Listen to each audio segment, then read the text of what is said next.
Et donc on avait plus une vision un petit peu... un peu comme d'ailleurs on nous l'apprend quand on s'installe, d'exploitant agricole, donc d'exploitation quoi. Donc on arrive, on va cultiver, on va ouvrir les milieux, enlever la friche, on va ramener de l'humain partout et rentabiliser l'espace. Et puis petit à petit en fait, je crois que notre sensibilité peut-être, elle a évolué parce que on s'est posé en fait à Lorient. On s'est concentré sur notre petit territoire et du coup à l'observer plus, à être plus présent, à faire partie de ce territoire. Et c'est vrai qu'au début quand on s'est installé ici, on prenait même pas de vacances, on disait que c'était qu'on était bien là où on était, on n'avait pas besoin d'aller ailleurs, etc.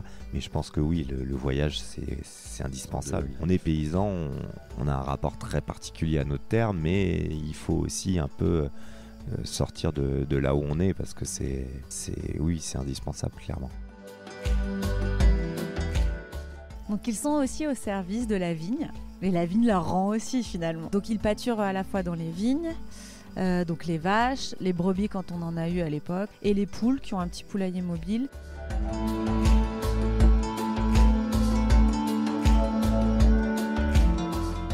Comme promis, chacun des épisodes de cette saison 5 est connecté avec le précédent et avec le suivant, racontant une histoire. Dans l'épisode précédent, vous entendiez Noé qui produit du raisin de table à 1 heure de route du domaine de Lorient. En août 2024, juste avant de découvrir les vignes de Noé, j'avais arpenté celles de Laure et Dimitri qui ont créé depuis 10 ans leur ferme vigneronne sur les hauteurs de Saint-Péret en Ardèche. Le couple a compris qu'il était important de savoir élever des animaux pour élever un bon vin. Pour information, le domaine de Lorient fait partie des fermes paysannes et sauvages, réseau auquel sont consacrés les épisodes 95 à 97. Voici comment est organisé cet épisode. Après un bref début d'interview à 3, Laure a dû s'absenter, puis elle est revenue et c'est Dimitri qui est parti. C'est parfois un défi de faire un podcast dans une ferme où le planning est très dépendant de ce qui se passe au champ et aussi avec les enfants. J'ai donc décidé de faire un montage original alternant des moments avec Laure sur leur terrasse à la maison, des moments avec Dimitri et puis des bouts de balade dans la ferme. Je tiens particulièrement à remercier dans cet épisode du fond du cœur Victor, Lina, Anthony, Rabat, Alice, Marie-France, Blandine, Camille, Dominique et Elias. Vos dons ont permis à cet épisode d'exister. Belle écoute.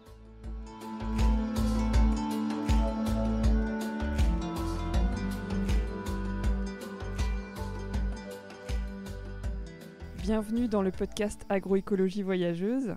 C'est un pot de crème de marron qui m'a permis de vous connaître il y a pile 1 an, en août 2023, dans le magasin de producteurs de la ferme du Grand Laval. J'ai décidé de venir découvrir la ferme vigneronne que vous avez créée, Laure et Dimitri, il y a 10 ans. Le domaine de Lorient, c'est une 20aine d'hectares que vous avez peu à peu transformé depuis la friche que vous avez réouvert vers des vignes, des haies, des arbres fruitiers, un poulailler mobile, des ruches, un potager, des mares et plein d'autres choses, et aussi des gîtes pour permettre à toutes et tous de venir passer du temps ici. Vous avez eu des moutons, vous avez des vaches, vous avez eu des cochons aussi, peut-être que vous en aurez encore, et vous valorisez une belle partie de vos produits pour votre famille et vos hôtes. Je voulais d'abord vous dire merci pour votre accueil super chaleureux. On se sent super bien ici. Je pense que je vais revenir. Alors, pour commencer, j'ai une petite question brise-glace avec un petit jeu qui s'appelle l'anti-sava que j'utilise avec plein de gens. Est-ce que vous pouvez me donner un chiffre entre 1 et 3, tous les deux? 3. 3 aussi. Alors, la question c'est, quel petit pas auriez-vous envie de faire pour un projet qui vous tient à cœur? Moi, ce serait... Aujourd'hui, on est tous les deux sur la ferme et des fois, on se dit qu'avoir un peu de collectif, ça pourrait être intéressant et enrichissant. Et moi, je pensais notamment à la partie maraîchère un peu. Où, voilà, j'aimerais bien partager ça avec quelqu'un. Ouais, moi, ça serait de ça serait de réduire la partie vigne. Est-ce que vous pouvez me dire comment vous vous sentez aujourd'hui, 2 jours après votre retour de vacances? Fébrile. Un peu moins sereine qu'avant-hier, mais en même temps, c'est aussi c'est ça qui nous remet, qui nous redonne de l'énergie, c'est de voir. Nous, on fonctionne beaucoup par projet, et donc là, on se dit bon bah voilà, il y a ça, faut qu'on y aille. Nous, on prend des vacances l'été et voilà, la vigne permet ça. Et souvent au mois d'août. Et c'est vrai que le retour est souvent un peu compliqué en Ardèche chez nous, où c'est un peu sec. Et, et c'est vrai, bon là cette année ça va encore, mais il y a eu des années où le retour a été vraiment compliqué par rapport à la sécheresse, de voir les frênes en sale état, etc. Voilà.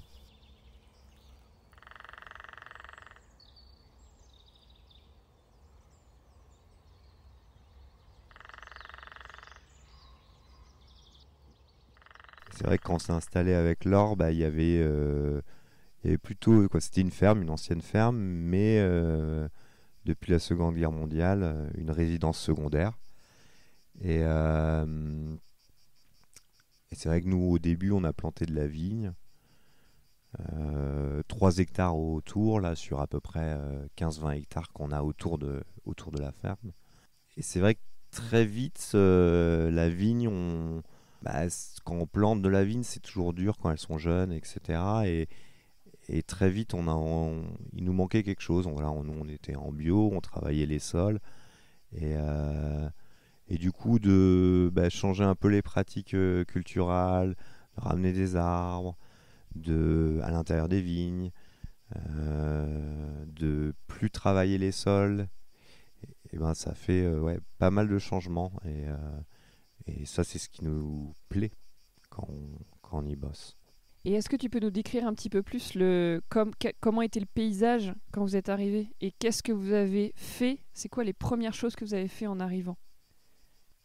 Il fallait retaper un petit peu la maison, la ferme. Le but aussi, c'était d'avoir un système un peu productif pour pouvoir en vivre. Donc c'est vrai que ça a été la vigne. C'était un système où il y avait des anciennes prairies qui étaient pour la plupart plus pâturées. Donc voilà, il a fallu un peu réouvrir tous ces lieux-là avec des débroussailleuses. Et puis après, c'est vrai qu'on a amené un petit peu de bêtes, un petit peu d'animal. On avait des brebis au début. Chez nous, c'est assez pentu. Du coup, c'est beaucoup de choses qui se font à la main, quoi, à pied. On n'était pas trop équipés non plus au début. Et voilà.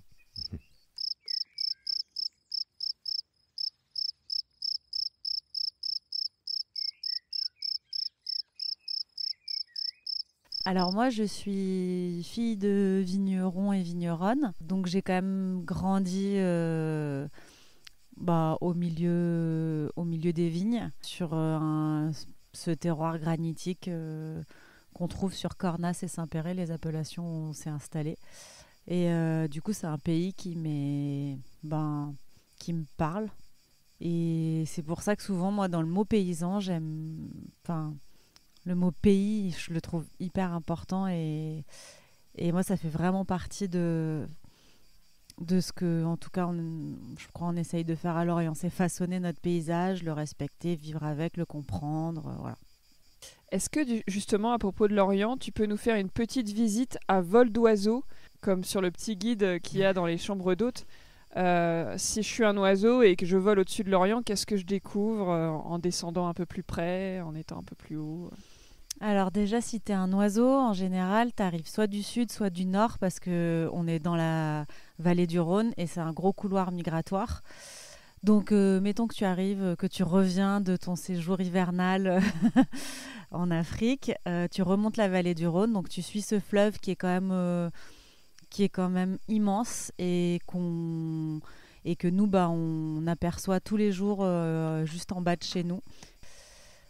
Et c'est drôle parce que en grandissant ici, justement, ce Rhône, ça a toujours été vu comme, et je pense que la plupart des habitants du coin le voient comme ça, c'est un peu une frontière, il fait peur, et alors qu'en fait, c'est vraiment un élément qui nous nourrit au final. Donc il est quand même très structurant dans le paysage à Lorient.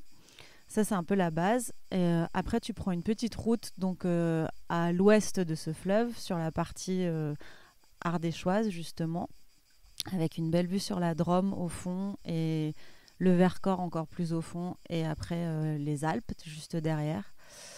Donc tu grimpes cette petite route, tu arrives à 550 mètres d'altitude, et là donc, ça finit par un petit chemin en terre où quand on arrive, il y a 18 hectares qui sont autour de notre maison, qui est une vieille ferme en granit, donc le sol qu'on retrouve ici. Et autour de cette maison, s'enchevêtrent des prairies, des vignes aujourd'hui, deux types de forêts, des forêts qui sont plutôt sur les versants sud, qui sont plutôt de type méditerranéenne, donc avec du chêne vert, du genévrier, des pins sylvestres, quelques pins maritimes.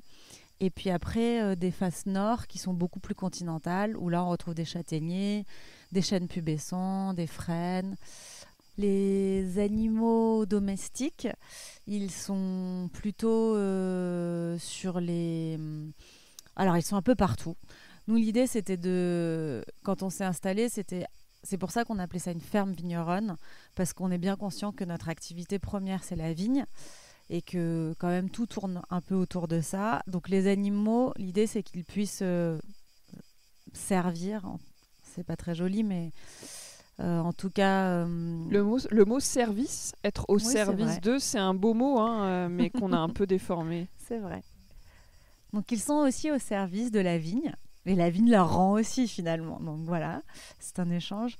Donc ils pâturent à la fois dans les vignes, donc les vaches, les brebis quand on en a eu à l'époque. Aujourd'hui, c'est essentiellement donc les vaches et les poules qui ont un petit poulailler mobile, qui pâturent plutôt hors période végétative dans les vignes. Et donc le reste du temps, quand la vigne est en feuilles, elles sont dans les prairies, elles sont aussi dans les forêts. Voilà. Donc elles sont quand même présentes partout, si ce n'est une toute petite partie au nord de la ferme qu'on a essayé de laisser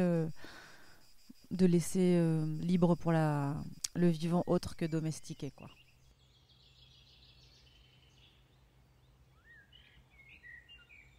Ici, en fait, quand on s'est installé, on a planté beaucoup de fruitiers un peu autour de la maison. Alors des fruitiers plutôt adaptés, tu vois, il y a quand même amandes, il y a pas mal de mirabelle. Coin, ça fonctionne très bien chez nous. Mais le truc, c'est que quand même, ça met pas mal de temps à pousser les fruitiers sur nos sols. Donc il y a 3 ans, on s'est dit, notamment pour les confitures, moi je fais quand même pas mal de confitures pour les chambres d'hôtes.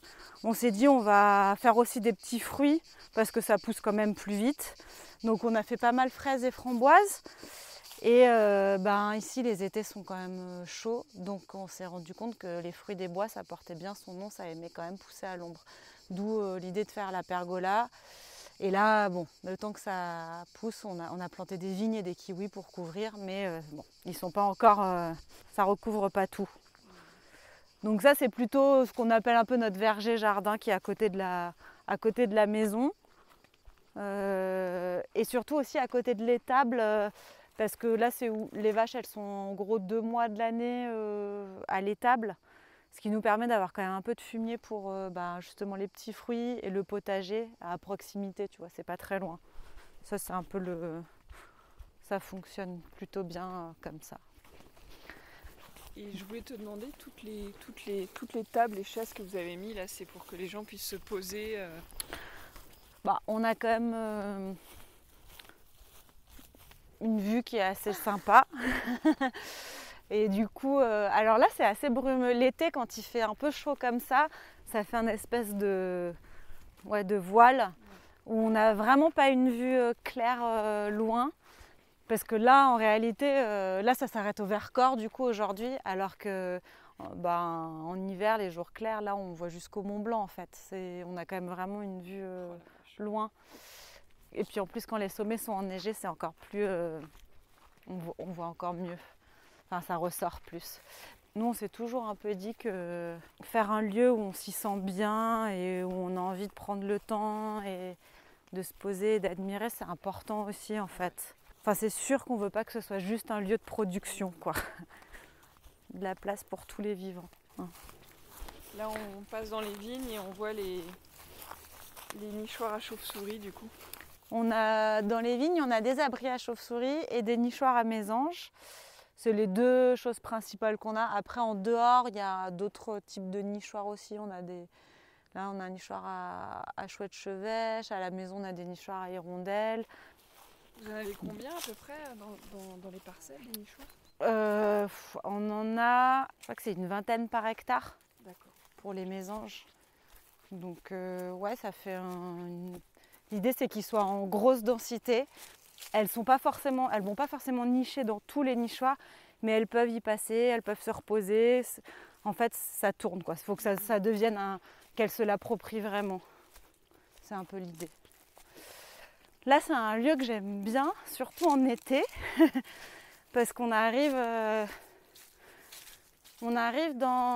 donc sur un versant nord, et à peine on rentre, on sent déjà la fraîcheur, donc ça fait du bien.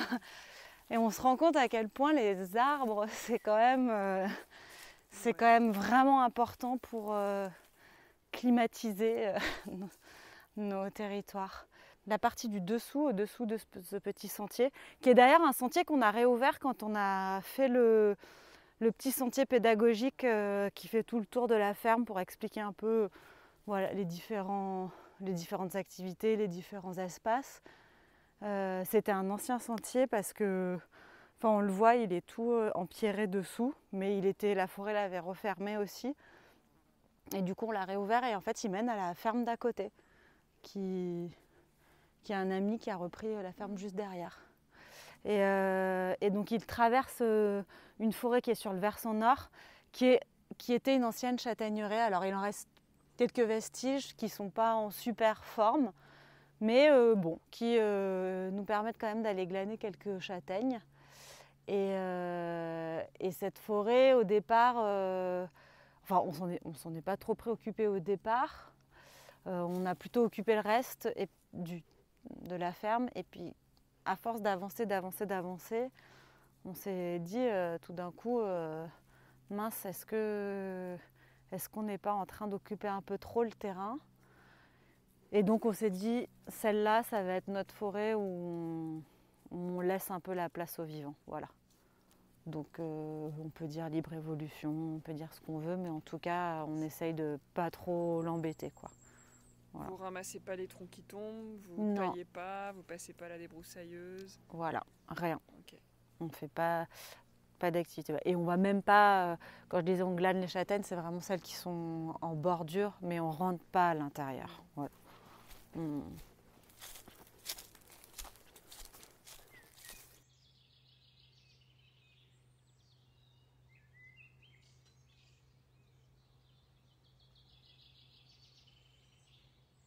Nous, on n'a pas beaucoup de bêtes, on en a eu un petit peu, on a eu pas mal de brebis qu'on n'a plus là sur la ferme parce que c'est vrai qu'on a bien ouvert, tout c'est un peu plus ouvert en tout cas voilà. Et puis sur nos sols, on trouve que c'est très intéressant d'avoir des vaches notamment et des poules. Alors c'est vrai qu'au début les bêtes on les faisait aussi, notamment les brebis, pas mal pour la viande. Et pour nous, donc c'était vraiment, on n'était pas dans un système d'élevage financier, etc., quoi. C'est vrai que les vaches, ça permet quand même d'explorer aussi un peu d'autres territoires, de leur créer des zones, etc. Et puis nous, c'est une vraie relation aussi avec la vigne parce que elles permettent quand même de fertiliser nos vignes, de produire du raisin avec, voilà.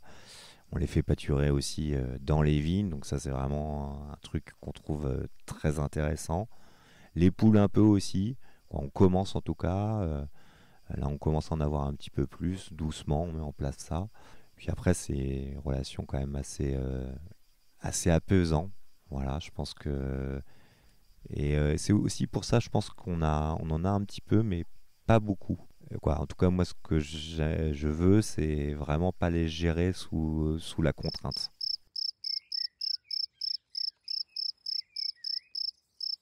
On a eu des cochons, alors c'était vraiment pour nous, hein, pour pouvoir faire notre transfo et être autonome en viande, parce qu'on aime beaucoup cette viande, et que le cochon plein air nourri au gland et avec les légumes du jardin, ça a quand même pas le même goût. Mais ça demande énormément de boulot de production, parce que ça mange beaucoup un cochon. Et du coup, il faut gérer vraiment les champs de pommes de terre et les champs de choux. Nous, on faisait la soupe, en fait, pour les cochons.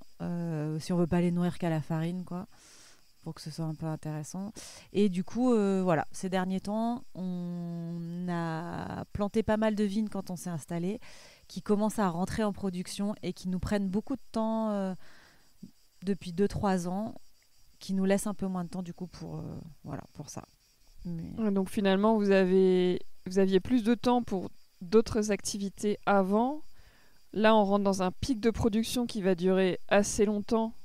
En plus, vous devez rembourser les banques, etc. Enfin, vous êtes à fond sur la vigne. Et du coup, vous aimeriez plus tard, tu le disais tout à l'heure, avoir plus de temps pour vous, pour revenir à ces activités d'autonomie un peu et de transformation, etc. Ben oui, en fait, quand on s'est installé, donc au départ, il n'y avait pas de vigne, donc on a planté, et il n'y avait pas de vin à vendre non plus, on vinifiait pas, voilà, donc on avait tous les deux un travail à l'extérieur qui nous prenait pas un temps plein, mais qui nous rapportait quand même un salaire à chacun. Vous faisiez quoi ? Dimitri faisait de la photo.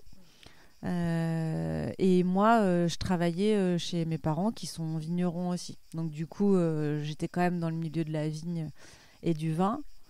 Mais on avait... à côté de ça, du coup, la vigne au début, quand elle n'est pas encore en production, ça demande quand même beaucoup moins de travail. Et donc on arrivait à gérer un peu plus la partie autonomie. Et maintenant... on a encore pas mal d'activités en dehors de la vigne, mais qui essayent d'être un peu plus rémunératrices. Donc c'est vrai qu'on a un peu plus concentré nos efforts sur les petites productions qu'on a à côté de la vigne, donc les pommes, les châtaignes, les amandes, les olives, les poules aussi quand même, avec les œufs, et puis... voilà, et les vaches, c'est un peu le prochain atelier qu'on aimerait un peu plus consolider. Et aujourd'hui, les produits de ces... qu'est-ce que vous faites de tous ces produits ? Vigne y compris, évidemment. Alors nous, comme la vigne, on fait du vin, qui est un produit transformé, qui se conserve. Et on est parti un peu sur la même chose pour les autres produits. Donc on vend pas de produits frais, si ce n'est les œufs, où on a trouvé un arrangement avec une copine maraîchère qui a un stand au marché. Mais c'est vrai que du coup, c'est quand même deux... je veux dire circuit de distribution, mais un peu différent en fait. Donc c'est pour ça qu'on fait de la transfo. Donc avec les fruits, on fait des confitures. Bon, les amandes, c'est des fruits secs, donc ça se conserve. On fait de la crème de marron, on fait de l'huile d'olive et on fait du jus de pomme parce que ça se vend bien avec le vin. Donc on a une petite boutique sur place où on vend quand même une grosse partie de ces petites productions annexes. Nous, on travaille pour le vin beaucoup avec des cavistes et des restaurateurs. Et du coup, jus de pomme, ça marche très bien avec les restaurateurs. On a notamment 3 restos dans le coin où on est le seul jus qu'ils ont à la carte, en gros, c'est le nôtre. Donc ça nous permet voilà. Et après, on a donc les chambres d'hôtes où on fait des paniers petit-déj et des paniers repas. Et là, c'est pareil, ça nous permet de les vendre. Donc yaourt et fromage quand les vaches sont en lactation. Là, elles sont pas en lactation, mais sinon tu fais du yaourt et du fromage pour les chambres d'hôtes. Alors ça, c'est uniquement pour les chambres d'hôtes et pour nous. Par contre, on revend pas au grand public ou aux restaurateurs, tout ça. Et toi, t'aimerais bien plus tard avoir peut-être un petit peu plus de vaches transformées, un petit peu plus quand vous aurez le temps. Ouais, c'est quelque chose... Alors moi, ça me plaît parce que y a un gros lien, la fermentation... du raisin en vin et toute la partie fromagère, c'est quand même voilà, on baigne avec des bactéries, des levures et tout ça. Et moi, c'est quelque chose qui me plaît. Et vin et fromage vont très bien ensemble. Et en plus, voilà. Mais par contre, en termes de commercialisation, bah, c'est ce que je disais tout à l'heure, c'est un petit peu. Alors, si on faisait des fromages secs, peut-être que voilà. Mais c'est encore une autre organisation. Donc, je suis pas sûre qu'on en ferait pour vraiment le développer, avoir un stand au marché, voilà. Mais par contre, en faire un petit peu pour vendre chez nous, à la ferme, ça oui. Ouais. Okay. J'aimerais bien qu'on parle un petit peu du modèle économique, c'est important quand même. Même si dans l'agroécologie, y a pas, on n'entend pas économie, mais c'est super important quand même. Est-ce que tu peux nous décrire simplement votre modèle économique, peut-être quelles sont vos principales sources de revenus et quelles sont vos charges? Est-ce que tu penses qu'aujourd'hui la ferme est résiliente ou va vers une forme de résilience? Alors déjà, ce qui est un peu la base, c'est qu'en viticulture, et surtout quand on veut vinifier, et surtout qu'on vinifie des appellations avec des vins qui nécessitent un peu de temps, et de temps d'élevage et après de garde en bouteille et tout ça, déjà on est sur un temps super long. Donc ça demande ça demande quand même des investissements assez importants. Parce que la vigne, du coup, c'est une plante pérenne. Donc déjà, on la plante. Elle met chez nous, sur nos sols qui sont quand même assez pauvres, en vrai, on récolte rien vraiment avant la 5e feuille, quasi. En vigne, on parle en feuilles parce qu'on compte... en général, on plante fin de l'hiver. Et donc, le printemps, c'est déjà la première feuille. Sinon, ça serait... Donc, voilà. Donc, en gros, ça fait plutôt 4 ans. Nous, ce qu'on a fait, c'est que quand on est arrivé ici, on est allé voir le Crédit Agricole et on a essayé de scinder la partie habitation et puis la partie exploitation, enfin ferme. C'est pour ça qu'on a tout de suite fait des chambres d'hôtes qui sont là pour financer en fait notre habitat. Et puis à côté, on a la partie ferme, où l'avantage quand même, c'est que la vigne, et surtout sur notre secteur, les banquiers, ils connaissent à peu près, ils savent à peu près comment ça fonctionne, donc ils savent faire des prêts à taux différés, enfin remboursement différé. Donc c'est ce qui nous a permis en fait de commencer à rembourser nos prêts qu'au bout de 4 ans, donc de laisser un peu voir venir le temps que ça rentre en production. Et nous à côté, on avait un boulot les premières années. Quand on a commencé à récolter, donc on s'est installé en 2014. Première récolte, c'était 2017. Là, il faut compter 1 an pour vinifier, élever, mettre en bouteille. Donc, on a commencé vraiment à vendre du vin, on va dire en 2019. Parce qu'on met en bouteille automne 2018. Et le temps que ça se vende, c'était en 2019. Et c'est une petite production les premières années. Donc Dimitri il a pu venir à plein temps sur le domaine à peu près à partir de ce moment-là, donc en 2019. Et moi, ça fait uniquement 2 ans que je suis à plein temps sur la ferme, parce que jusqu'à présent, ça... Ouais, ça dégageait pas assez de revenus pour que tu sois à plein temps. Ok. Mais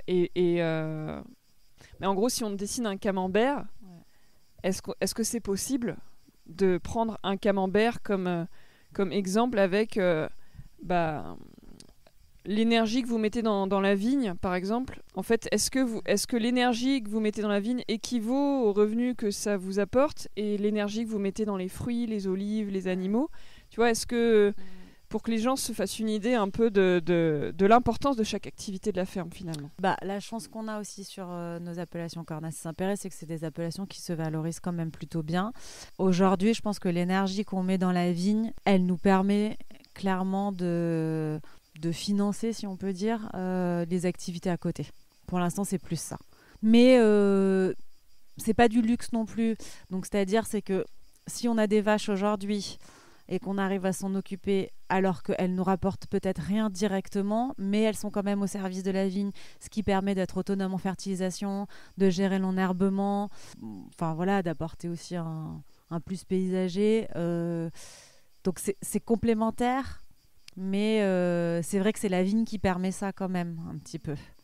Mais c'est en train d'évoluer, et d'évoluer très rapidement, parce que bouleversement climatique, qui fait que même si on a essayé de sortir un peu de cette monoculture en passant toutes nos parcelles en agroforesterie, en essayant, enfin voilà, on se rend compte que on est très sensible à... L'année dernière, par exemple, on a grêlé 2 fois, on a perdu 50% de notre production sur les raisins. Aujourd'hui, on se dit que le système qu'on a fait au début, qui était une ferme vigneronne, donc c'est-à-dire de la vigne avec des à côté qui servent la vigne ou qui servent un peu notre autonomie, on aimerait que ces à côté, en fait, ils aient un vrai poids, en fait, dans notre chiffre d'affaires, quoi, tout simplement, et qu'on répartisse mieux. Donc d'où l'idée de... C'est vrai que Dimitri parle souvent de réduire la vigne, mais il y a d'un point de vue perso parce que ça nous plaît d'avoir des activités diversifiées au quotidien. Mais il y a aussi l'idée de résilience de la ferme, de se dire si ça pèse un petit peu moins dans notre chiffre, on sera plus résilient. Mais ça ne peut pas se faire du jour au lendemain parce que, comme on disait, quand on s'installe en vigne, et surtout ici, le foncier est très cher. Enfin, voilà, on a des gros emprunts qui aujourd'hui, qu'on ne peut pas rembourser en vendant du jus de pomme, quoi.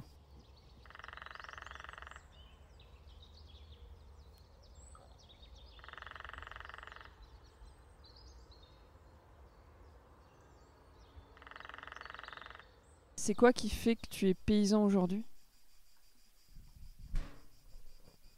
Moi, ce qui me plaît, c'est l'environnement où je suis, quoi. Voilà, moi, je m'y sens bien. Et il y a une raison pour laquelle tu le fais, qui t'anime profondément, ou c'est un peu...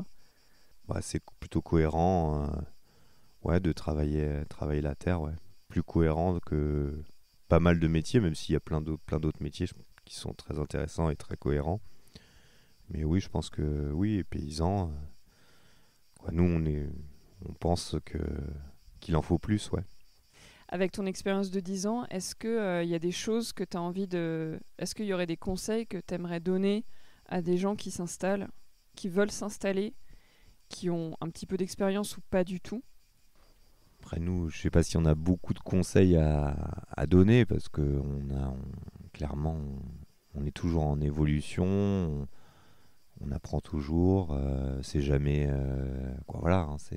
c'est jamais bien établi, on a des petits projets, il y a des trucs qu'on fait qui se cassent la gueule ou qu'on fait qui réussissent.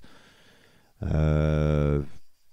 c'est déjà, moi je pense que c'est important de pas être Après voilà, moi je le vois, je pense qu'à deux c'est bien. Voilà. C'est pas mal, même si on peut être différent. Laure, elle est plutôt fonceuse, elle va vers les trucs. Moi je suis plutôt à grinchonner, à y aller un petit peu plus pas forcément avoir trop de projets. Donc ça fait et voilà, on peut s'engueuler, mais on est quand même assez d'accord sur pas mal de choses. Moi, je pense que si il y a un conseil quand même, c'est nous on est vignerons à la base et c'est vrai qu'on va voir d'autres vignerons, on va dans d'autres vignobles, pas forcément en Ardèche, pas forcément en Drôme, ailleurs, etc. Donc on a quand même pas mal bourlingué pour voir un peu comment certaines personnes travaillaient différemment, etc. Donc voilà, déjà avoir de l'ouverture, c'est important, quoi. Et nous, en fait, on n'est pas allé voir que des vignerons, donc que dans notre sphère, on va dire. Donc on allait voir d'autres paysans qui faisaient d'autres choses. Et ça pour nous, ça a été un grand moteur. Du coup, l'agroécologie voyageuse, ça te parle ? Oui, carrément. Alors après, c'est vrai que quand j'étais jeune, moi j'avais vraiment envie d'aller partout dans le monde, etc. Et c'est vrai qu'au début, quand on s'est installé ici, nous on prenait même pas de vacances, on disait que c'était qu'on était bien là où on était, on n'avait pas besoin d'aller ailleurs, etc. Mais je pense que oui, le voyage c'est indispensable. On a besoin de ça, on a besoin on est paysan, on a un rapport très particulier à notre terre, mais il faut aussi un peu sortir de là où on est parce que c'est indispensable, clairement. C'est vrai que quand on arrive ici, le paysage est magnifique. Le fait on a l'impression vraiment qu'il y a plein de petits, comme on rentre dans des nouveaux environnements à chaque fois qu'on change de parcelle, un nouveau monde un peu à chaque fois. Les gens qui viennent, comme moi par exemple, peuvent se dire mais c'est magique, c'est sans fin l'exploration en fait. Et en même temps, même si vous êtes des néo-ruraux entre guillemets, même si Laure a un père paysan, vigneron, bah on a un peu la terre dans les tripes quand on commence à s'installer et que on pense à tout ce qu'il y a à faire. Du coup, parfois, on peut peut-être avoir tendance à s'oublier ou à oublier. Je sais pas ce que t'en penses, mais comme tu dis, partir de sa ferme, c'est important. Et du coup, qu'est-ce que tu penses de ce que je viens de dire? Et est-ce que tu aurais des conseils à donner à ceux qui ont envie de se lancer à fond et qui peut-être créer un système qui permette de partir aussi, où on est remplaçable? Oui, si c'est diversifié, si on n'a pas que... Ouais, voilà. Nous, quand on part, on met des potes, quoi. On met des potes. Il y a des potes qui viennent passer, entre guillemets, des vacances chez nous et qui gèrent la ferme, qui gèrent les dégustations, qui voient un peu les locataires qui viennent, qui sont là au cas où il y a un truc, qui vont donner de l'eau aux vaches, qui vont donner à bouffer aux poules, qu'il y a une présence, quoi. Et en même temps, eux, ils ont l'impression d'être un peu en vacances, ouais, donc c'est parfait. Quand on part en vacances, c'est des périodes où il y a entre guillemets pas de travail, quoi. La façon dont on a géré pour l'instant la ferme, après voilà, hein, c'est quelque chose d'évolutif, hein. Là, on n'a pas de salariés, peut-être que dans 5 ans, on en aura. En tout cas, pour l'instant, voilà, on part pas pendant les vendanges ou pendant la saison en vert. Donc voilà, mais il y a des périodes qui permettent et puis on a des gosses, donc c'est vrai qu'il y a des périodes où maintenant on prend le temps. On n'est plus à l'installation aussi. Au début, c'est vrai qu'il y a beaucoup de temps où quand on évolue aussi, ça fait quand même quelques années. On est peut-être un peu plus organisé, un peu plus intelligent, on a un peu plus d'expérience, voilà, c'est peut-être pas plus intelligent. et voilà, donc on arrive à prendre du temps aussi en dehors, parce que c'est vrai que c'est pas la même chose de prendre du temps en dehors que sur notre ferme, quoi, qui est notre lieu de travail quand même. À propos d'expérience et d'être intelligent, tu me disais hier que toi, tu n'as pas de diplôme agricole, que tu n'as quasiment pas fait de formation. Donc tu t'es vraiment formé sur le tas et en allant rencontrer d'autres vignerons. Oui. Après, je pense que c'est quand même... voilà, c'est bien d'aller voir... quoi. Moi, j'aurais été très heureux aussi d'avoir d'autres expériences dans la vigne, d'autres manières de travailler, etc. Je pense que tout est bon à prendre, quoi. Et puis les expériences, on peut les avoir aussi autre part que dans le milieu agricole, finalement.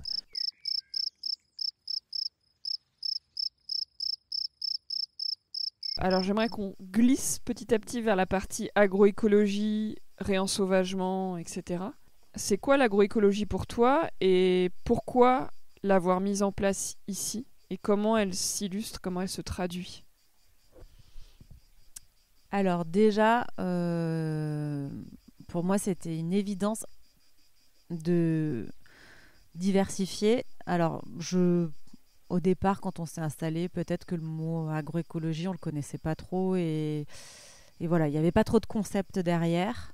Et d'ailleurs, les premières vignes qu'on a plantées, on a tout de suite mis des haies autour, des diversifiés avec des essences locales, un peu plus sudistes peut-être, parce qu'on sentait bien que quand même, voilà, enfin, c'est pas pour rien qu'on s'est installé à 550 mètres d'altitude aussi, c'est qu'on savait que les raisins en bas dans la plaine, ils souffrent un petit peu plus aujourd'hui.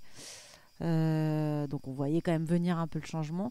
Mais ouais, donc on l'a fait un peu comme on le sentait, parce que moi j'ai grandi aussi dans un environnement où on m'a pas mal appris la flore, notamment, ouais, beaucoup. Ma mère est passionnée de flore méditerranéenne et donc voilà, donc je connaissais un peu tous les noms des arbres et donc j'ai suivi un peu on va dire le chemin familial, mais en me disant je veux aller plus loin Et pour ça, sortir un peu de la monoculture.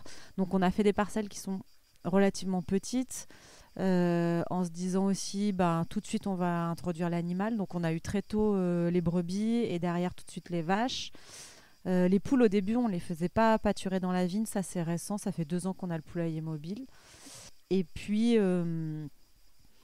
on sentait que on est sur des sols qui sont sableux, qui a un granit très décomposé, où il y a beaucoup d'érosion. Et puis moi j'avais quand même vu un peu ce qui se passait chez les copains vignerons du coin qui passaient en bio, qui du coup pour passer en bio travaillaient beaucoup leur sol et du coup perdaient toute leur matière organique. Donc voilà, ça nous a fait réfléchir sur les couverts dans un premier temps.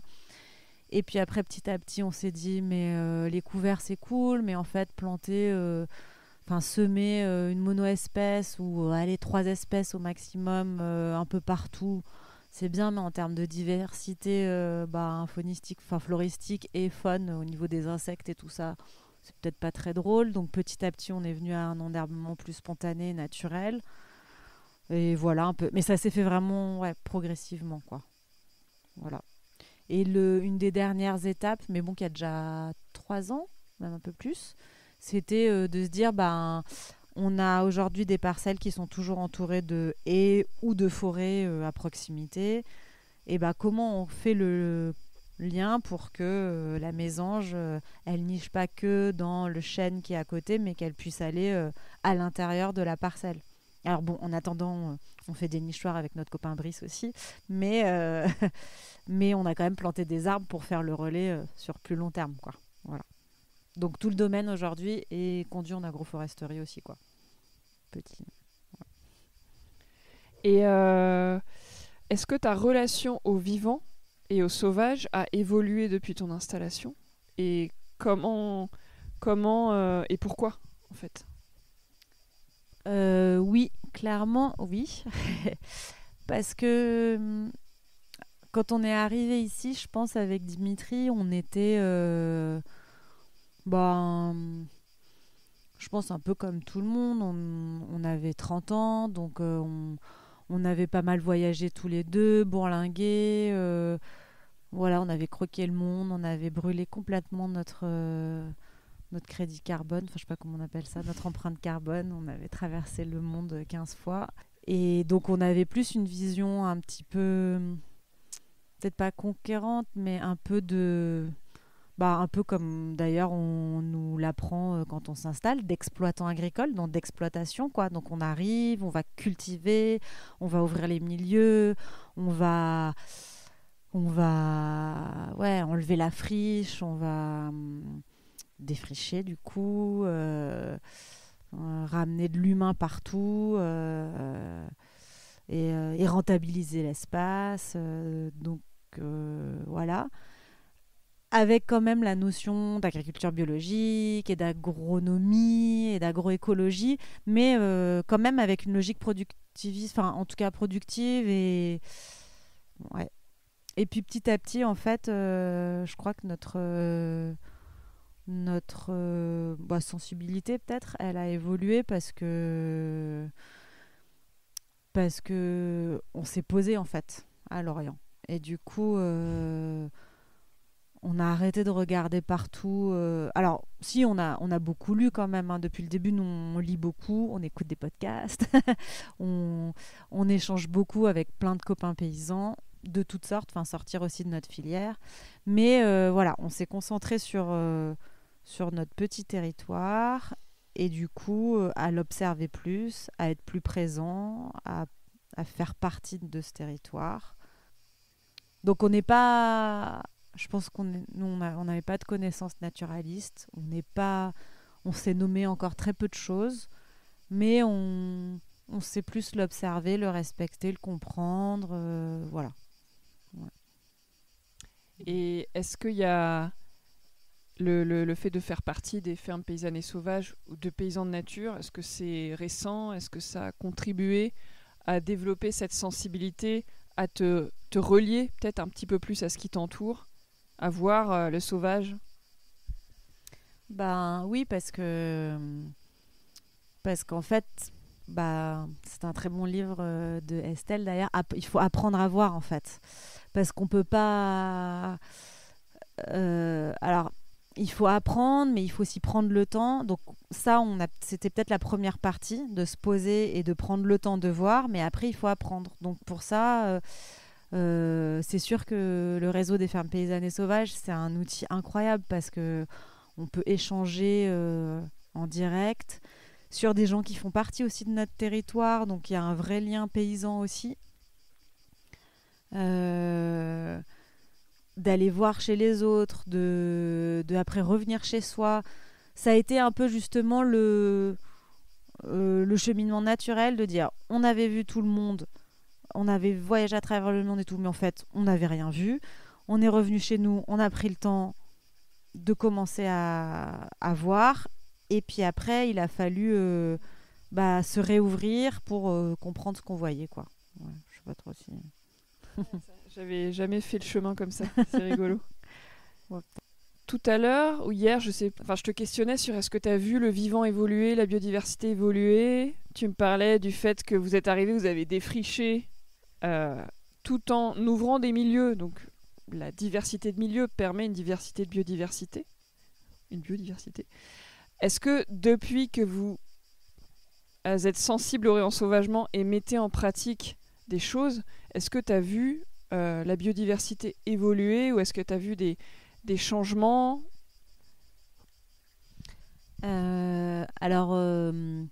C'est difficile parce que nous, quand on est arrivé, on n'était pas non plus naturaliste, donc on n'a pas fait un état des lieux comme a pu faire Sébastien par exemple au Grand Laval. On avait un œil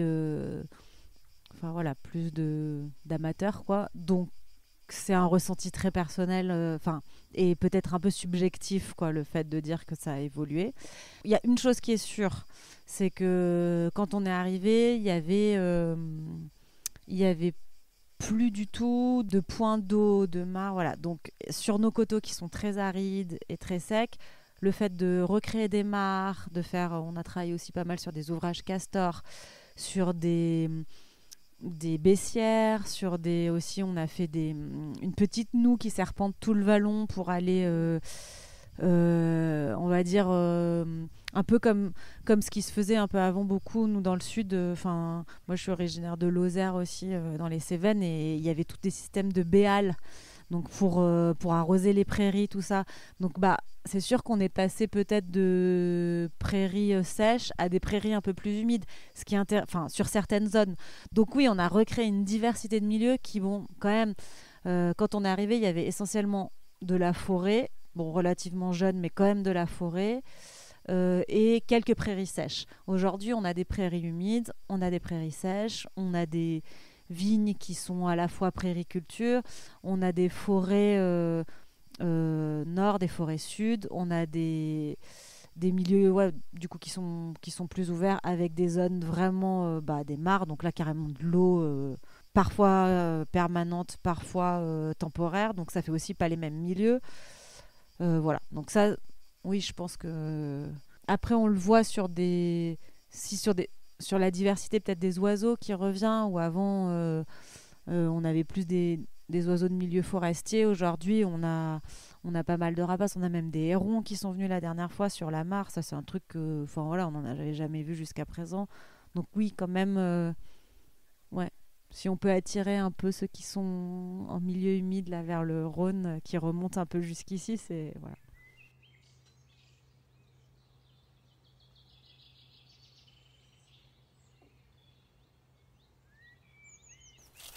On va aller juste au bout du sentier parce que ça mène à une petite mare qu'on a creusée il y a déjà 4 ans, et qui nous a... 4 ou 5 ans même. On a pas mal réfléchi dessus parce que c'était la première qu'on faisait. Et elle est au bout de cette petite forêt en libre évolution, au début d'un pré où pâturent les vaches souvent. Et ça nous posait un peu des questions, en fait, la gestion de la mare et de la vache. Du coup, je vais te montrer un peu comment on a fait. Oula, j'ai pas vu, il y a celui-là qui est tombé aussi. Ouais, là, il y a une grabuge. Bah, ça tombe bien qu'il aille chercher la chaîne de tronçonneuse. Bim. Moi, j'aime bien, en fait, ouais, j'aime bien ce côté. Et en fait, ce qui est cool, c'est que du coup, enfin, ce qui est cool avec ce sentier, c'est que tu vois, en fait, on peut vraiment avoir le truc, on n'y va pas, c'est en libre évolution, mais tu as une petite vue dessus. Je suis pas passée ici depuis qu'on est rentré, du coup, je voulais voir un peu dans quel état elle était. Oh là là, les roseaux, je sais pas qu'est-ce que c'est comme oiseau, mais en fait, c'est fou, quoi. Le moins de petits points d'eau sur ces coteaux, il est tout de suite hyper... Bah oui, tu vois, tous les oiseaux, ils viennent y boire, se laver. Et en fait, ici, donc au départ, tu vois, elles avaient accès directement à la mare. Et on a fait... en fait, on l'a clôturée pour que justement, elles ne viennent pas boire directement et souiller l'eau. Et on a mis une pompe à museau qui doit être sur le côté. Bon, là, elles y sont pas en ce moment, donc elles ne fonctionnent pas. Mais du coup, on fait comme ça. Mais par contre, je vais voir s'il y a de l'eau parce que celle-là, jusqu'à présent, elle a toujours été en eau. Et là, on dirait qu'elle est quand même pas très pleine. Ah si, il y en a quand même. Par contre, c'est vrai que ces massettes, ça prend beaucoup de place à chaque fois. C'est peut-être une erreur qu'on a fait sur certaines... les premières mares, en fait, parce que tu veux gagner du temps et tout, tu vois. On les a ensemencées avec de l'eau de mare d'un voisin. On a ramené de la massette, on a ramené du jonc. Et en fait, peut-être qu'on devrait juste laisser faire un peu plus. Alors là, il y a plein de grenouilles par contre. Déjà, elles sont bien là, encore elles. Mais tu vois, elle est hyper... par contre, elle est très vaseuse. Enfin, il y a plein d'algues. Cette année, je sais pas pourquoi, on a eu plein d'algues dans les mares. Là, tous les barrages de castors, ils étaient cristallins. Et quand il y a eu les grosses pluies là, du printemps, et ben, c'est devenu tout plein d'algues comme ça. C'est ruissellement, je pense. Ouais, il y a beaucoup de ruissellement. Vous avez combien en tout? De mares comme ça? Ouais. Il y en a une, deux, trois, des vraiment permanentes, on va dire, qui ont de l'eau toute l'année. Il y en a une, deux, trois, quatre, cinq. Okay. Bon, 6 avec la grosse là, tu sais, qu'on a fait, mais qui est pas, elle n'est pas encore étanche, tu vois. Il y a juste un peu d'eau au fond, mais c'est tout. Et puis du coup, elle n'est pas encore fonctionnelle. Mais... Et après, des temporaires, par contre, il y en a... Ouais, on en a... Bah, en fait, c'est dans ce vallon qu'on a fait... Là, en ce moment, c'est un peu le bazar, mais là, on a refait pas mal d'ouvrages castors ici. Là, et après, ça redescend... En fait, ça rejoint un autre vallon derrière, où il y a un peu plus d'eau, okay. Et où ça fait un petit ruisseau en bas.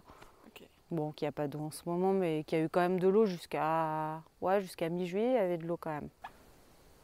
Bonjour. Là, il y a... Ouais, elle est belle celle-là. La petite libellule verte.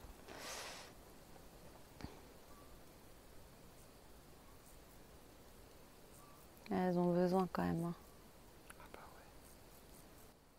Là, on est aussi au pic de sécheresse. Ouais. C'est ce qu'il faut se dire quand même. Donc bon, si on arrive déjà à ça, en pic de sécheresse, au printemps, ça c'est ici, il y a vraiment de l'eau. Mais donc ça, en vrai, il nous en faudrait le triple. Moi, je suis en train de changer un peu aussi mon fusil d'épaule sur les rétentions un peu d'eau aussi. Tu sais, on dit toujours que c'est pas bien de retenir l'eau, qu'il faut voilà, mais en fait, là, tu la retiens pas en fait. Elle.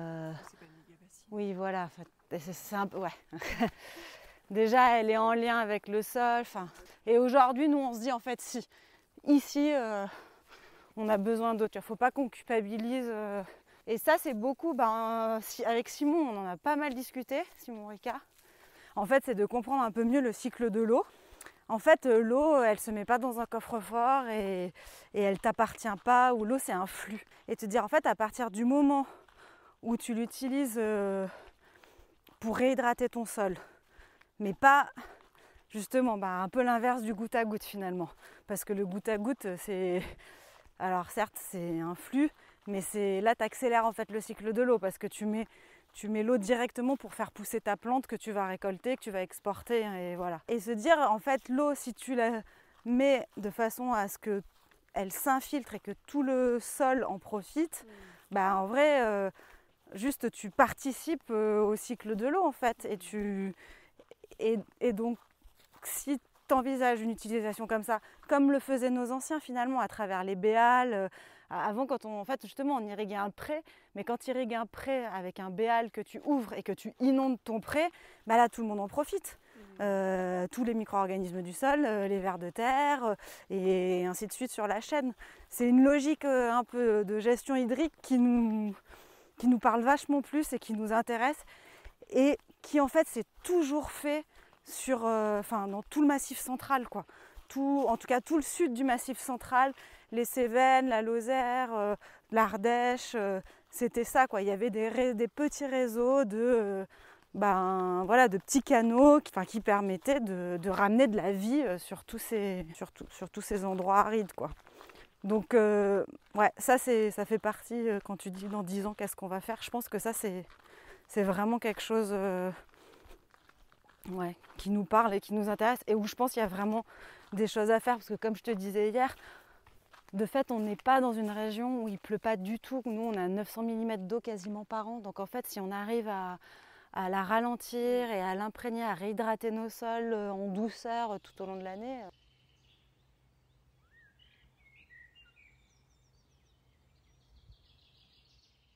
Et puis tu me disais aussi que vous n'avez pas fait d'inventaire à votre arrivée, et vous partez d'un milieu plus diversifié où la biodiversité était plus présente que par exemple à la ferme du Grand Laval, où ils ont démarré d'une monoculture.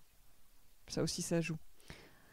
C'est une question qu'on se pose pas mal dans le réseau quand même. C'est qu'on voit bien qu'il y a un peu deux types de fermes. Il y a ceux qui partent du néant, quoi, entre guillemets, d'une monoculture à grande échelle. Et en gros, chaque petit pas vers le vivant ne peut qu'aggraver la situation. Et puis il y a ceux qui partent d'un milieu qui est déjà quand même plutôt fonctionnel, où il y a déjà pas mal de diversité. Et donc là, peut-être que la question, elle est moins que en termes de quantité, mais plus de, entre guillemets, qualité, quoi. Avoir des espèces plus... quand on parle de biodiversité, il y a ça, il y a le nombre d'espèces et puis la quantité par espèce. Donc nous, c'était peut-être d'élargir déjà le nombre d'espèces, quoi. Est-ce que tu imagines ce lieu dans 10 ans ? Est-ce que vous êtes déjà projeté avec des changements qui vont arriver ? Là, on est à côté d'une petite piscine pour les enfants dans laquelle vous vous baignez aussi, vous. Vous avez envie de faire une mare, une piscine naturelle. Est-ce que tu imagines dans 10 ans, vous aurez fini de rembourser les banques Est-ce qu'il y a des choses qui auront changé ?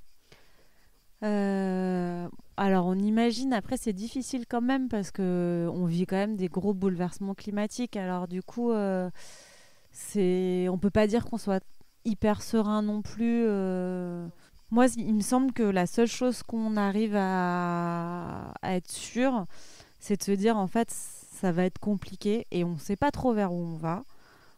On sent qu'on va quand même vers des extrêmes, mais pas forcément que des extrêmes, pas que de l'aridité et de la sécheresse, aussi des extrêmes. Nous, cette année, ça a été un printemps extrême en termes de pluviométrie, quoi. Donc oui, voilà, donc plus de pluie, plus de froid aussi. On a eu des vagues de froid, des neiges soit très précoces. Il y a 3 ans, on a eu une neige hyper précoce début novembre. Les arbres avaient même pas perdu leurs feuilles. Ça a cassé toutes les branches des vieux arbres. Voilà. Bon, donc on sent que ça, c'est... Donc ce qu'on se dit, c'est que face à ça, nous, notre solution, c'est la diversification. On y revient toujours, mais c'est se dire, essayer d'avoir quelque chose le plus résilient possible avec des arbres différents. Donc, je parle pas que pour les productions, hein, mais aussi en termes de... Donc c'est pour ça qu'on a aussi quand même planté des arbres un peu plus sud. On a mis des micoucoulées, on a mis des érables de Montpellier, on a mis des arbousiers, on a du pistachier, térébinthe, lentisque, des trucs. Mais en même temps, on continue quand même. On veut pas non plus que la végétation continentale recule. Donc on a quand même planté des tilleuls, des frênes, des châtaigniers, voilà. Donc se dire, ça peut-être avoir un milieu diversifié, c'est important. en tout cas aujourd'hui, si on se projette sur des trucs concrets dans 10 ans, c'est l'eau. Donc la gestion de l'eau, donc comment retenir et infiltrer mieux l'eau dans nos sols. Donc ça passe aussi par des sols toujours couverts, ça c'est sûr. Et puis des petites retenues où l'eau s'infiltre tout doucement. Et des arbres pour l'ombre. Des cultures plus... arbres et pergolas. On s'est lancé aussi dans beaucoup de pergolas ces dernières années. Pour, par exemple, tous les petits fruits aujourd'hui, on se dit c'est sous pergola. Ça, on s'inspire pas mal de... en fait, Dimitri, ses parents sont grecs et habitent à Corfou, en Grèce. Et les potagers là-bas, ils sont sous pergola, quoi. Et nous, c'est un peu aussi quelque chose qui nous motive parce que... on se dit l'exil climatique en agriculture, c'est un fait, ça existe aujourd'hui. Et en fait, on refuse un peu ça.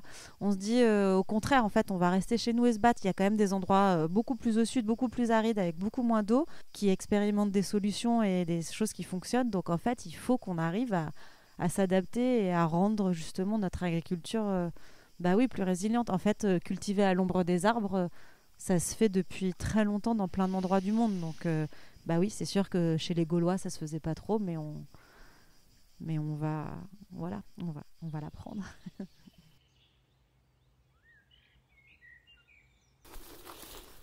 Me partager un peu ce que tu voulais évoquer tout à l'heure par rapport aux femmes paysannes et sauvages. C'est juste qu'aujourd'hui, c'est quand même quelque chose, moi en tout cas, un peu d'important dans ma vie aussi, le fait de prendre conscience que faire de l'agriculture, c'est une chose, mais faire de l'agriculture quand on est une femme, c'est encore autre chose aussi. Moi, j'ai l'impression que plus ça va et plus je le lie un peu à la notion aussi d'amour. Ouais, d'amour. En fait, c'est vrai. Je pense que l'amour, c'est un truc qui fait... On rigole beaucoup quand on dit ça, on n'est pas pris au sérieux quand on parle d'amour souvent, mais en fait, voilà, c'est très sérieux. Et en fait, l'amour, je sais pas, qu'on porte à nos enfants, qu'on porte à notre famille, qu'on porte à nos amis, et je pense encore plus quand on est une femme quand même, j'ai l'impression. Et du coup, on la transmet aussi d'une certaine façon à notre ferme et c'est quelque chose qui aujourd'hui m'importe beaucoup et m'apporte beaucoup et le fait de pouvoir discuter de ça et échanger avec d'autres femmes paysannes qui partagent les mêmes sensations et parfois les mêmes coups de gueule aussi, c'est hyper important. Et du coup on a un groupe qui s'appelle les dérange... Non, alors j'arrive jamais à le dire d'ailleurs. Les dégenreuses, on vient juste de pondre ce nom. Jusqu'à présent, on n'avait pas de nom. Et donc voilà, c'est un groupe qui est pas mal chapeauté par le réseau du CIVAM 26, donc de la Drôme, et qui regroupe des femmes paysannes autour de Valence, quoi, en gros. Et et on se réunit régulièrement pour... avancer sur plein de sujets et notamment quand même pas mal de choses qui tournent autour du bien-être, de l'amour, du care. Ouais. Comment on prend soin comment on prend soin de notre ferme, de nous, de tout quoi, des humains, des animaux, du soin. Tu peux nous donner un exemple de comment tu prends, qu'est-ce que ça change sur une ferme de prendre soin ou de penser à l'amour justement, de le ressentir? Alors après, des trucs très concrets, moi ça a été par exemple une formation en ergonomie sur, alors là c'est axé sur moi, mais en fait du coup tu vois aussi, ça te permet sur tes postures, sur ta gestuelle, sur comment te sentir là, présent tout de suite dans ton corps, au quotidien, dans ton travail, forcément ça te donne une autre posture par rapport à ton environnement, quoi. Et ça, moi, j'ai vachement aimé ça. Après, il y a des choses plus dans une logique je dis pas d'être égal de l'homme, mais de pouvoir aussi être autonome, quoi, d'autonomie. Donc, formation moteur 4 temps, 2 temps, on a fait. C'est aussi beaucoup dans la confiance en soi. Et ça, c'est un truc qui est hyper important. Ouais. Oui, se sentir légitime, mais beaucoup, encore plus, ouais, la confiance.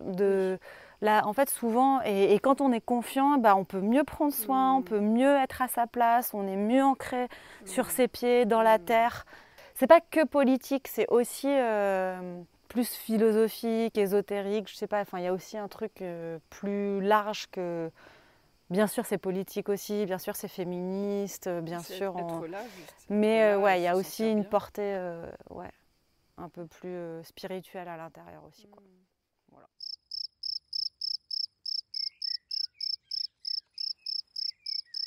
Est-ce que tu as envie de remercier quelqu'un ou quelque chose à l'occasion de cet épisode? C'est difficile de choisir une personne parce que moi, il y a... Tu peux tricher. Peut-être si, déjà Dimitri qui est au quotidien, avec qui on forme une équipe, que moi, je trouve que c'est hyper stimulant, enthousiasmant et de travailler ensemble, ça nous rend vraiment vivants en fait. Moi, je trouve ça nous... Ouais. Ça rend un projet passionnant en fait. On passe d'un métier à une passion et à une vie, quoi. C'est vrai que tout à l'heure, quand tu disais paysan, c'est un métier, ouais, bah non, en fait, c'est notre vie, vraiment, quoi. Bon, voilà, c'est un peu le cliché, mais... C'est mais super. lui, ouais. C'est super. Ouais. J'aimerais vous remercier tous les deux pour tout ce que vous avez créé, parce que c'est vraiment magnifique. Et moi qui ne suis pas encore paysanne, j'admire vraiment le fait de rester là au quotidien, de continuer malgré les défis et tout ça. Donc vraiment bravo. Et merci encore une fois de m'accueillir. Merci à toi de nous avoir aidés à planter des piquets. Ouais, c'était génial. C'était génial. Et d'ailleurs, je suis très contente d'avoir contribué à ma petite échelle. Et je mettrai des photos dans un petit article pour que les gens puissent voir quand même un peu l'environnement, parce que ceux qui habitent dans des environnements plats ne se rendent pas forcément compte de la diversité du travail quand on fait de l'escalade en mettant les piquets, en tombant les fesses dans les ronces. Et j'aimerais te laisser le mot de la fin.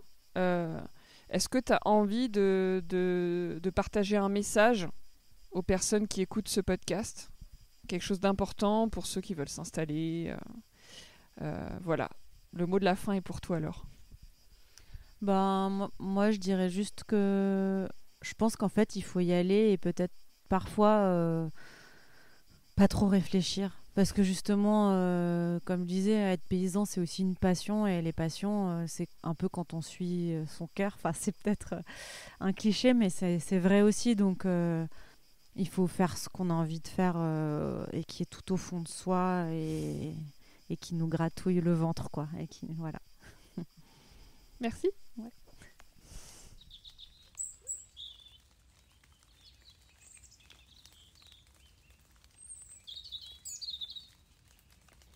Et voilà, cet épisode au domaine de l'Orient est terminé. Je vous propose de respirer quelques secondes ensemble afin d'intégrer les informations clés avec lesquelles vous pouvez repartir, et ainsi de continuer à être inspiré. On va faire 3 cycles de respiration sur 4 temps à l'inspire et 4 temps à l'expire. C'est parti. Inspire. 2, 3, 4. Expire. 2, 3, 4. Inspire. 2, 3, 4. Expire. 2, 3, 4. Inspire. 2, 3, 4.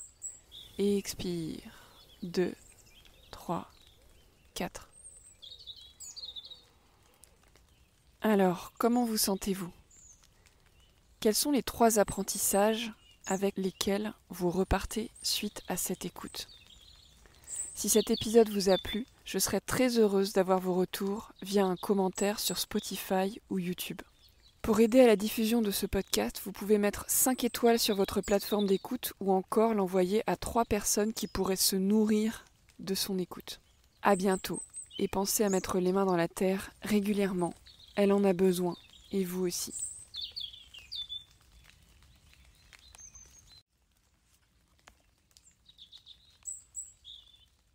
Bonjour Lou, bienvenue dans le podcast Agroécologie voyageuse.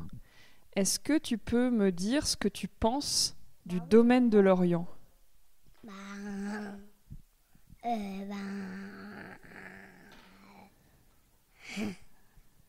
Est-ce que tu aimes cet endroit ? Oui, Pourquoi ? parce que C'est quoi les choses que tu préfères faire ici ?